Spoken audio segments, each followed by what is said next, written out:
So, is that a Metapod in your pocket, or are you just happy to play Mega Man with me, Metapod? So yeah, last time we finally finished off the last of the 6 original bosses, and now we can finally go meet Dr. Wily, who's going to fly away in a UFO. Why? Why does he have a UFO? Maybe he's some kind of alien. Yeah, so at this point, there's no turning back. You can't go revisit stages, even if you want to, which is bad, and you'll notice why in a little bit. But the stage starts out with a bunch of Big Eyes, and there are 3 Big Eyes in a row. And considering how much damage Big Eye does to you, if you get hit by each only once, you're dead. So watch out. You can also freeze them with the Ice Slasher, and this is the first stage we've actually had the Ice Slasher in.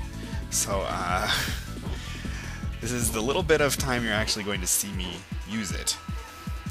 You can also just run under them, but if you don't use the Ice Slasher and start running under them and they do a short hop instead of a high one, then you're kind of screwed. I just happen to get lucky. I don't know why I didn't try the Ice Slasher on the last one. You can also use the Ice Slasher to freeze those fire pillars, which were also in Fireman stage, so you can use the Ice Slasher in other places throughout the game. I just didn't get it till the end. I climb up that ladder there because you can bump your head and fall on those spikes kind of easily, and I'm afraid of that because I'm not that awesome to get over them. Though I did it in a previous run of this game when I was playing through once before I did the recording. Yeah, so using the gutsy super arm, I can never remember what the weapons in this game are called, but using the gutsy throw power, you can pick up those blocks. But earlier I was using the thunder beam. I kind of want to even out the weapon energy I use here. This is a place where you can ride on those things like at that one point in Iceman stage, but again, it's safer to use the magnet beam. And of course, try not to get shot. And make it across, you'll get a little weapon energy. But up this ladder, you have to use that magnet beam to proceed. So if you didn't pick it up in Elecman stage, you can't continue the game at this point, which is really frustrating. You just have to reset. At least on the Anniversary Collection, if you're using the autosave, which you will be if you have a memory card in, then you get to start right at Dr. Wily's stage again, because you go back to the stage select, but it remembered that you beat all the bosses. Of course, on the NES cart, there wasn't any memory, so you just went back to the very beginning of the game. And yeah, that's frustrating. But also, there was a limited number of continues in that game, so if you died too many times, you still had to go back anyway. Here we face one of the most infamous bosses in all of Mega Man, the Yellow Devil, who's a blob who can split his body into parts and fire them at you. As you can see, they're very fast and require a lot of precision to get over in some points. And because the collision detection for the blocks is pretty wide, you have to be like insane nuts precise to get over them. Especially those two right there that are really close together. It's really hard to do that. You have to make sure each jump is the right height and timed right at the right time. I mean, there's a little tiny room for error, but it's very difficult to do. But after a little practice, you'll just kind of get in the rhythm of it because it's the same pattern every time. But still, this thing is very scary. I'm gonna die here in a second. As you can see, I have almost no energy left. Yeah. And if you see here, it didn't even look like I touched it, but I died. Anyway, this was my 3rd attempt. If you notice, the amount of damage Yellow Devil does to you is the same amount of damage you do to him if you use the Thunder Beam. You can also use Mega Man's traditional Buster Arm Cannon, but it'll deal like 1 damage to him or something, so that's not really the best idea. So as long as you can make 1 perfect run, you have leeway for 1 mistake in every other wave of his attack, which is still not that much room for mistake if you're not that good at this. As you can see, I'm still getting hit like almost every time, but I get quite a few no damage waves in here, like this one. See? Nice. That's all there really is to the Yellow Devil. Once you get it down, it's not nearly as hard, but when you're first faced with this challenge, it is a nightmare. And because you had limited continues back in the NES days, a lot of people never saw the final stages of this game because it was really hard to get past. In addition to stuff like this, the game's controls are a little iffy. Like, Mega Man feels kind of slidey and unresponsive at times. We won. And now we get to stare at his hollowed body traced line thing. Cool. And get points, which still do nothing. And it doesn't really matter because you lose all your points when you get a game over. So yeah, screw points.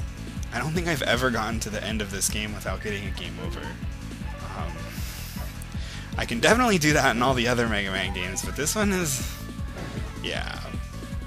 Anyway, the second stage is where the Wily stages really start getting interesting. Because, unlike pretty much the rest of the series, you get to refight all the previous bosses as you go through the stages. Here there's invisible floors. If you don't memorize where they are, you don't get that extra weapon energy. So here we have Cutman. Dr. Wily tells us, oh no, I thought you destroyed him. Which, I thought you were supposed to be like rescuing them because they're your brothers or something, but we're gonna fight them again. As you can see, it's very easy. No blocks to throw though. More invisible floors. And see how they're integrated throughout the stages? In the rest of the series, you'll just get to a room of teleporters and you still fight all the bosses again, but it's kind of all at once. I'm not really sure which way I prefer, because I kind of like the boss rush, but this is a little more interesting, I guess you could say. But yeah, I knew where that floor was, and they're in different places.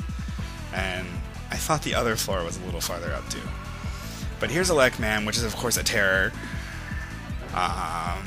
He's gonna shoot some elect beams at us. I was just listening to what Dr. Light said, but I think I actually made the rolling cutter hit him twice when it should only have hit him once. But I thought they fixed the pause trick thingy in this game. In the original NES game, you could pause the game right as your shot was hitting an enemy, and then unpause and pause over and over, and the shot would repeatedly damage the enemy. So you could defeat bosses in essentially one shot that way. But I think they took it out of the Anniversary Collection. I don't know, because I've never wanted to abuse that kind of trick before, and I don't have the NES version. I just kind of assumed it was taken out. But I don't know, did Mega Man 2 and 3 have those? Because I have those on NES, and I've just never really tried.